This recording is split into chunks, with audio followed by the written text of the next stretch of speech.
第一題，24節氣係根據乜嘢規律劃分嘅？A. 月亮運行 B. 太陽運行 C. 星座運行 D. 潮汐變化。答案係 B. 太陽運行。因為24節氣係中國古代根據太陽喺黃道上嘅位置劃分嘅，即係太陽運行規律，每隔大約15度形成一個節氣，用於指導農業生產同埋生活。跟住落嚟第二題，以下邊個節氣係春季嘅第一個節氣？A. 雨水 B. 驚蟄 C. 立春 D. 春分。答案 C. 立春。因為立春係春季嘅第一個節氣，標誌住春天嘅開始，亦都係四季之首，農耕活動開始活躍。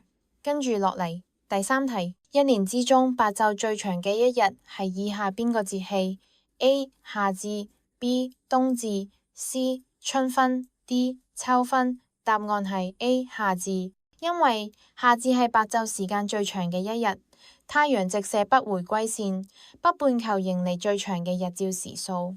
跟住落嚟第四題，清明時節雨紛紛描述嘅係邊個節氣？A. 谷雨 B. 清明 C. 小滿 D. 芒種。答案係 B. 清明。因為清明係春季嘅第5個節氣，時值春雨綿綿，係踏青同祭祖嘅重要時節，與詩句清明時節雨紛紛相呼應。跟住落嚟第5題，以下邊個節氣標誌住秋天嘅開始？A. 處暑 B. 白露 C. 立秋 D. 秋分。答案係 C. 立秋。因為立秋係秋季嘅第一個節氣，標誌住炎熱嘅夏季結束，秋天開始，氣溫逐漸下降。跟住落嚟第6題，同驚蟄節氣相關嘅自然現象係乜嘢？A. 春雷響起，昆蟲蘇醒 B. 小雪初降 C. 植物開始枯萎 D. 白晝逐漸變長。答案係 A. 春雷響起，昆蟲蘇醒。因為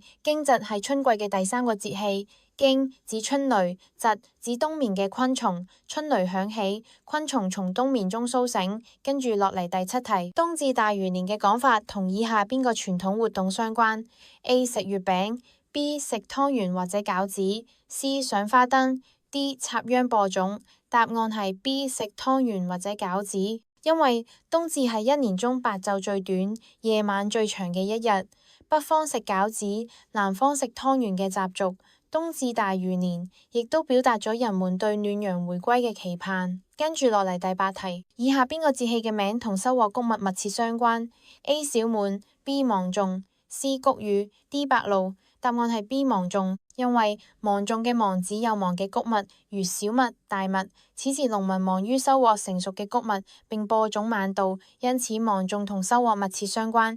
跟住落嚟第9題，下列邊個節氣同寒冷開始密切相關？A. 小寒 B. 大寒 C. 霜降 D. 立冬。答案係 D. 立冬。因為立冬係冬季嘅第一個節氣，標誌住寒冷嘅開始。雖然氣溫仲未到極寒，但象徵住冬天正式到嚟。跟住落嚟最後一題，以下邊個節氣嘅特點係百穀成熟、農田豐收？A. 谷雨 B. 白露 C. 霜降 D. 秋分。答案係 D. 秋分。因為秋分係秋季嘅第4個節氣，正值農作物成熟與豐收嘅時期，氣候涼爽，象徵住豐收同平衡。